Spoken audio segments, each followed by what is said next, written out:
Warahmatullahi wabarakatuh. Salam dari sang pembenci korupsi ya. Masih bicara capres ya, pemilihan capres ya. Jadi kalau saya berpikirnya nggak cukup simpel ya. Karena yang jadi presiden tahun 2024 itu udah ditentukan sama Allah ya.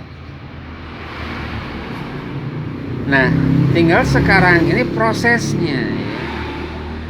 Mungkin ya dengan cara keluarga Jokowi membelot gabung ke Gerindra misalkan ya, itu eh, cara Allah untuk memenangkan Prabowo ya, atau memenangkan Anies ya, atau apa namanya, Ganjar Mahfud tidak tergoyahkan gitu ya. Jadi ada istilah suara Tuhan ya.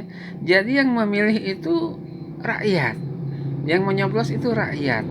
Dengan kata lain, itu suara Tuhan ya. Jadi yang menang itu udah ditentukan sama Tuhan ya. Jadi sebenarnya ya, yang salah itu pemerintahnya ya, sudah menggunakan cara yang salah gitu ya, apa namanya, menciptakan apa namanya, tradisi pemilu gitu ya, yang kadang-kadang di apa, disebut dengan pesta demokrasi ya. Nah, menghambur-hamburkan uang ya. Nah, yang terpenting di sini ya, negara sudah menghamburkan uang besar-besaran ya.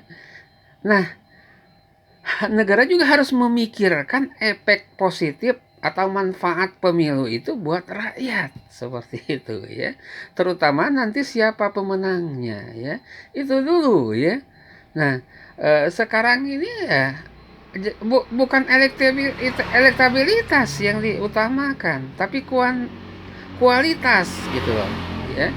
Debat debat prestasi ya, debat apa namanya, eh, rancangan-rancangan pembangunan nanti ya, atau ya bisa merubah sistem partai politik misalkan ya, yang tadinya berbiaya tinggi dirubah menjadi caleg dan pimpinan daerah itu mendaftar dengan secara gratis ya, karena partai politik itu sudah dibiayain sama negara loh ya. Aneh kadang-kadang kita melihat partai politik ini, jadi caleg yang belum tentu menang, yang belum tentu kepilih sudah mengeluarkan uang banyak, sudah jual-jual tanah, jual-jual rumah ya, gade-gade rumah mertua seperti itu ya. Padahal belum tentu kepilih ya.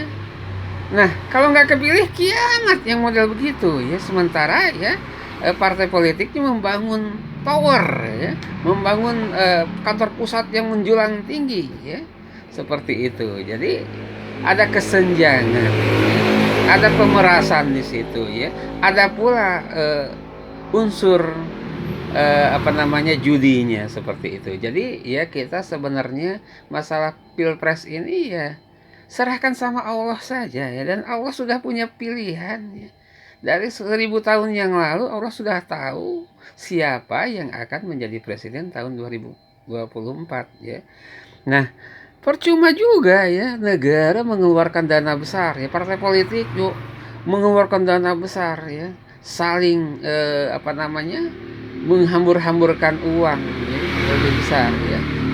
Tuh ujung-ujungnya nanti pilihan Allah juga yang menduduki seorang presiden Republik Indonesia ya. Jadi eh, perlu kita sadari ya, sebagai rakyat jelata, ketika ya partai politik yang mengeluarkan uang banyak, nanti ujung-ujungnya akan menciptakan korupsi-korupsi baru ya.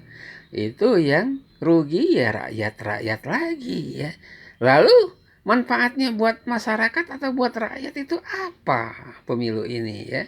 Itu saja ya pertanyaan saya kepada ketiga capres ya, yang nanti salah satunya pemenangnya ya, yang akan menduduki Presiden Republik Indonesia pada tahun 2024. Wassalamualaikum warahmatullahi wabarakatuh.